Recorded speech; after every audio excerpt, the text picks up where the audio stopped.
While the Tarnished originate from the lands between, many had never set foot there until they were called by grace and set off on their pilgrimage. Characters like Dialos, Roderica, Yura, and even our very own Tarnished lived lives far removed from the lands between, and likely had no idea they were Tarnished until told of their origins. There is another very important, if not infamous Tarnished, that awoke to the guidance of grace unexpectedly, and was even driven from her homeland due to this event. Fia, the Deathbed Companion, is a woman who does something for our Tarnished which is rarely found in Elden Ring, much less any other FromSoft title. She offers us tenderness in a hardened world rife with enemies and battle. While Fia has her own agenda, she builds a relationship with our Tarnished that is arguably one of the closest we can experience. And today, we're going to tell her story, as well as explain what exactly a Deathbed Companion is. Welcome to another episode of Elden Lore, where we explore the stories of the people, places, and monsters we encounter throughout the lands between. If this is your first time finding us, welcome. We hope you enjoy this lore dive. With a playlist of over 100 videos in this series, you're bound to find information on whatever you could be looking for. If you find something worth your time, please consider subscribing so we can continue to grow as a channel and bring you more lore. We also have a Discord, where our community comes together to discuss their favorite lore and builds throughout the From Software catalog. Whether you subscribe or not, we're just happy you decided to spend some time with us. And with that said, let's get back to the story at hand. We first encounter Fia when we make our way to the Round Table Hold. She sits on a bed in a room just off from Hugh the blacksmith, and she's quite friendly. Great champion called by grace, I am Fia. Circumstances have compelled my stay at the Round Table Hold. Great champion, would you allow me to hold you? But briefly, perhaps you might share with me some of your lively vigor and your stout-heartedness. Doing so will grant me the warmth of a champion, and you, I am sure, will bear a Baldakin's blessing. Do you think it vulgar, perhaps? Where I come from, it is a sacred act. Ah, my thanks, great champion.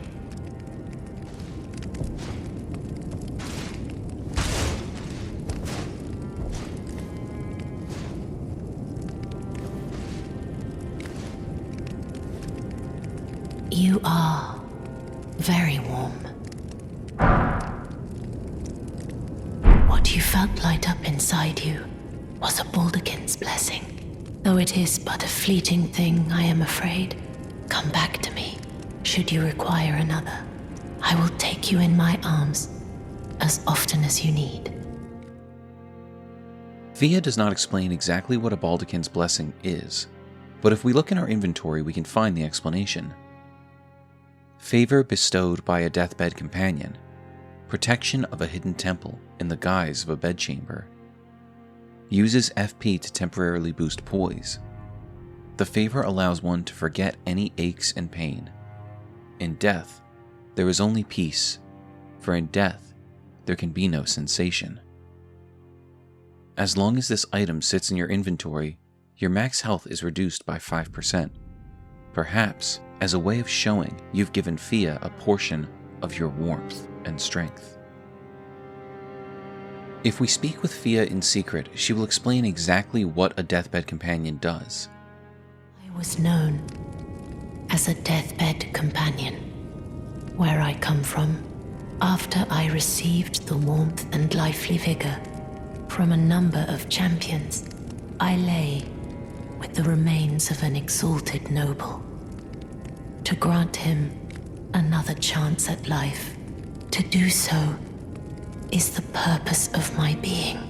But before I could bear the noble into new life, I was awakened by the guidance of grace and chased from my birthplace. Pray, be kind. Despite all that, I still wish to be a Deathbed Companion. So please, Let me hold you like this, as often as it takes. We learn a few things from this conversation. First, Fia is not the only Deathbed Companion. It seems that outside of the Lands Between, in some far-off kingdom, the practice of using the warmth of warriors to revive exalted nobles from death is considered commonplace. There are likely many Deathbed Companions, and they're part of a larger organized religion, as alluded to in the Baldecin's Blessing. The issue here is that Fia is also tarnished, which is why her land drove her away. Second, she has her eyes set on reviving someone, as she wishes to continue being a Deathbed Companion, even though she's in a strange new land, and she's happy to accept our warmth in order to help her achieve this goal. Deathbed Companions are likely raised from birth with their purpose in mind, as Fia considers her duty the literal purpose of her being. Who exactly Fia wants to revive becomes clear as we follow her questline, but the question we want to tackle first is, how did Fia come to find herself at the Hold? When exploring Lanedale, we can find the armor of a man known as Lionel the Lionhearted laid across a bed with the deathbed dress. If you were paying attention during our battle with Radahn, this name may seem familiar, as he's one of the warriors we can summon to fight at our side. Lionel is the closest thing we have to our favorite Onion Knight in Elden Ring, not just in appearance, but in attitude as well. While we never get to speak with him, his armor gives us his measure as a man. Round iron helm with a distinctive large brim, worn by Lionel the Lionhearted. When this chivalrous, dauntless knight met Fia, who had been driven from her home, he declared himself to be her father. Lionel came across a likely ragged and struggling Fia who had been excommunicated from her home, and instead of continuing along his own path, he chose to take her on as his own daughter and escort her to the Lands Between. Presumably, they made it all the way to Lanedale before something terrible must have happened. We find his armor alongside a deathbed dress, which to us implies two distinct possibilities. Either Lionel chose to provide Fia with all of his warrior's warmth, to the point of sacrificing himself, or Fia took his warmth, leaving him for dead. We believe it's far more likely that this was a chivalrous act on Lionel's part. It would make sense that he would give Fia whatever she needed to ensure her dream could someday come true. It would be after this time with her adoptive father that Fia would find her way to the Round Table Hold, where she would meet another chivalrous friend, the sorcerer, Rogier. While he never says anything about it himself, Rogier has a close relationship with Fia that we only hear secondhand from the Deathbed Companion. As we work our way through helping him learn the truth of the Knight of Black Knives, we must speak with Fia for help. Dear, have you ever heard of Black Knife Prince? Dear Rogier likes to talk of them when abed, and the ancient plot, in which the first of the demigods was slain. The black knives wielded by the assassins who committed the act, along with the impressions they made, somehow hide the truth of the conspiracy. These grand affairs are hardly my forte, but dear Rogier began to weep as he spoke. In truth, I've heard tell from someone else about the Black Knife Prince that fascinate dear Rogier so. But it wouldn't be right to give this to him, stuck as he is in the Round Table Hold. Perhaps you could make use of it? After we help Rogier by bringing him the knife print, we can speak with Fia again. That you lent a hand to dear Rogier. He seemed positively elated. He must be possessed of great mental fortitude. It anchors his will and sustains him, despite his grievous wounds. You truly are a champion. To dear Rogier, and myself too. This is the first time we hear Fia use the word champion, and this will bear significance later. But for now, the big takeaway is that Fia seems to sincerely care for Rogier and his unfortunate circumstances. It seems that he cares for Fia as well, as during the final moments of his life, he's choosing to lie with her and allow her to take what little warmth he has left in order to help her fulfill her purpose. This is likely due to their shared beliefs about those who live in death. After making our way through Rogier's quest, we can speak with Fia again, but this time, she has a favor to ask of us. Dear, might I ask something of you? Could you please find the owner of this dagger and return it to them? A certain person gave it to me as a gift. It's a very precious thing.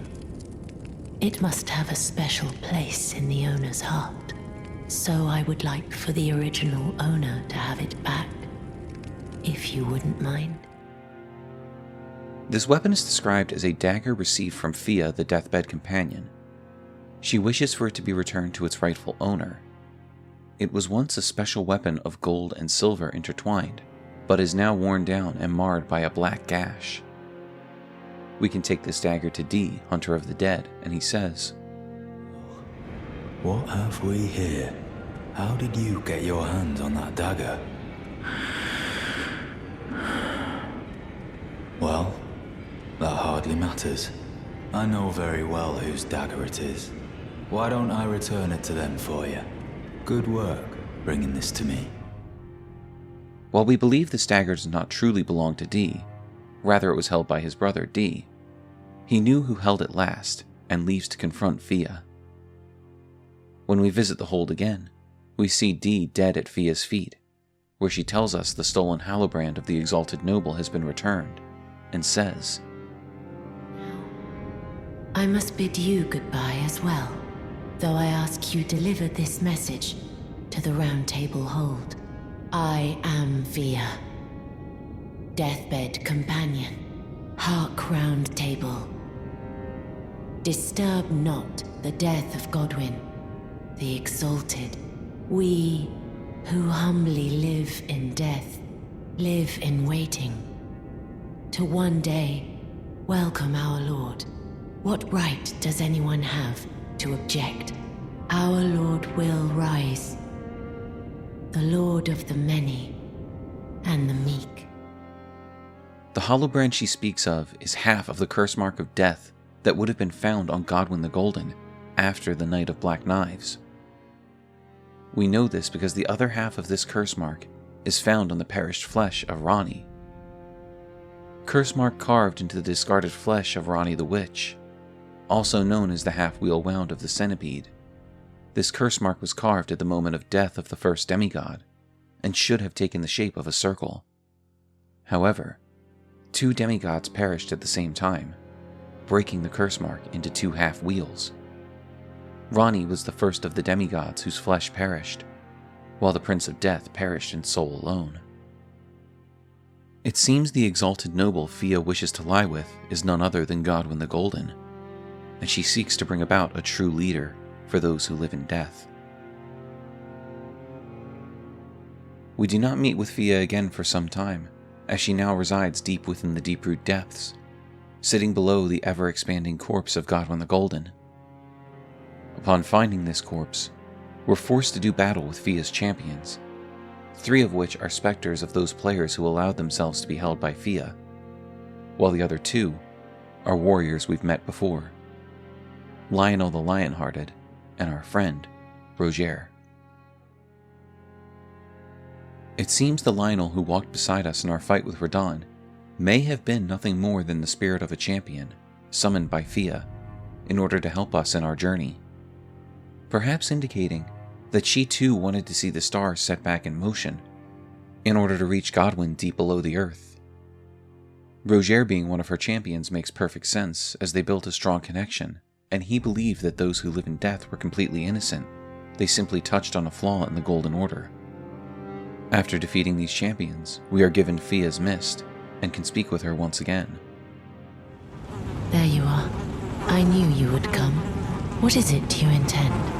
To deny us and our ways, like the dogmatic brutes of the Golden Order? I see. Then you must kill me, For I am the companion of Godwyn, Prince of Death.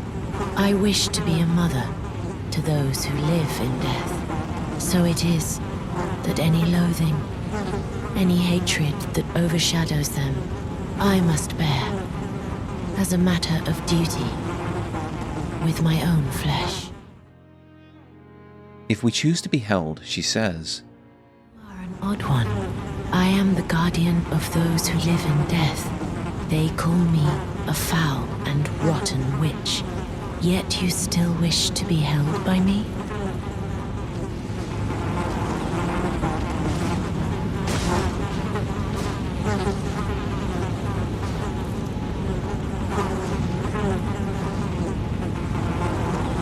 Have you ever seen a Hallowbrand?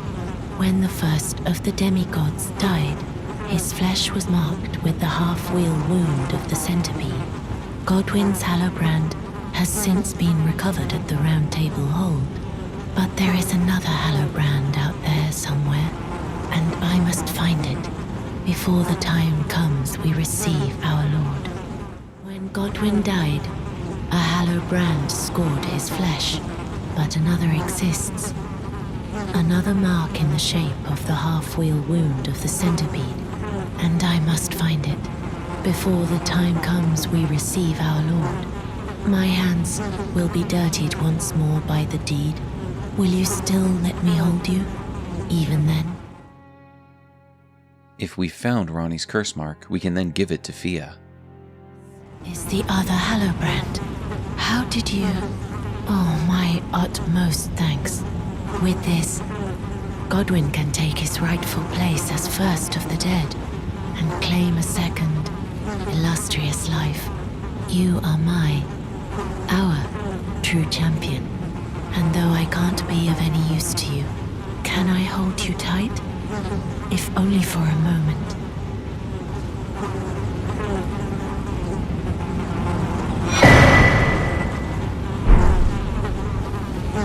I will soon lay with Godwyn, and it will surely stir within me the new life of the Golden Prince and first dead of the demigods, as the rune of those who live in death. Please, do one thing for me. Brandish this child, my rune, and take for yourself the throne. Stay the persecution of those who live in death by becoming our Elden Lord. Now we know the truth of Fia's goals.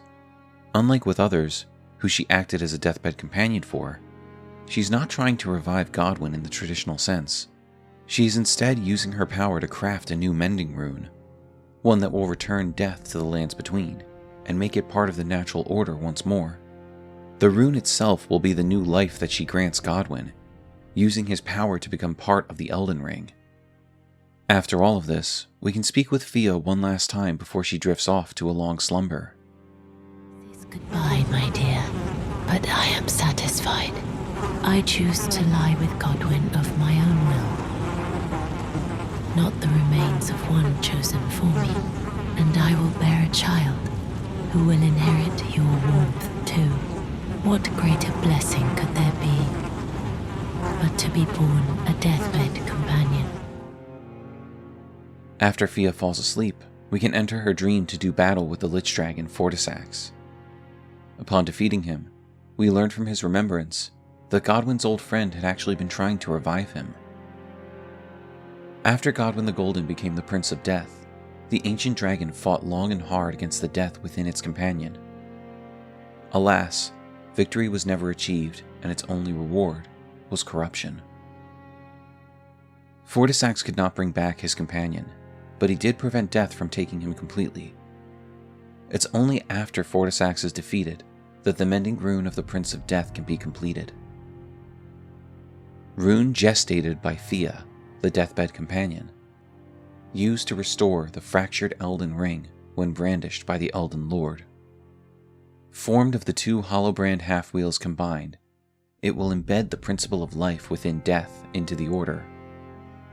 The Golden Order was created by confining destined death.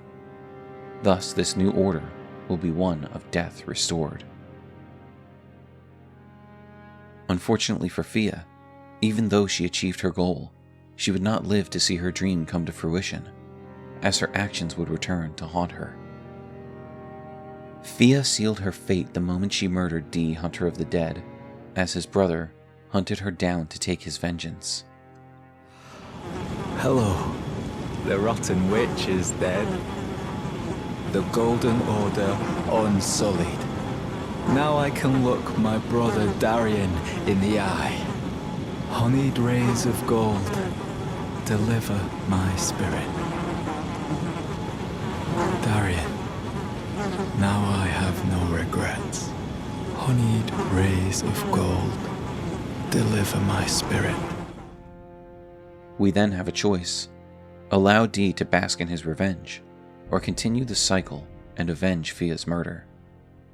For a woman who gave so much for the sake of others, the choice seems clear. The Deathbed Companions are brought into this world knowing their purpose, seemingly having no choice in the corpses they are directed to bring new life to. They lay with champions, take their warmth, and revive nobles who are deemed more important than the common folk, who provided the strength to tear them away from the clutches of death itself. Fia, in being forced to leave her homeland, became unique among the Deathbed Companions. Not only did she choose her own path, choosing her own exalted noble, but she built relationships with her champions. She was not a religious object to be used at the behest of noble families. She was a woman who acted of her own volition, who saw injustice in the treatment of those who live in death, and who chose to use her power to help them however she could. In this way, Fia showed her selflessness. If she would continue to act as a Deathbed Companion, it would be by her own rules, and for the sake of helping all those who live in death, not just the nobility. In the end, it's up to us to decide whether or not her ideals were worth her sacrifice, and choose whether or not to become her champion.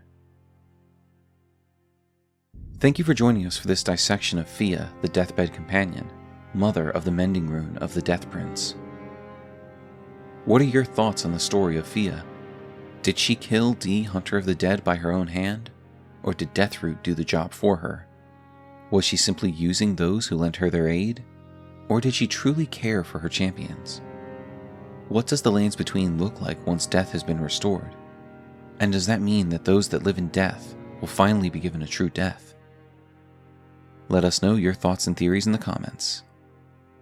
Don't forget to like, subscribe, and hit the bell so you never miss out on any of our lore dives. We look forward to seeing you again for more Elden Lore.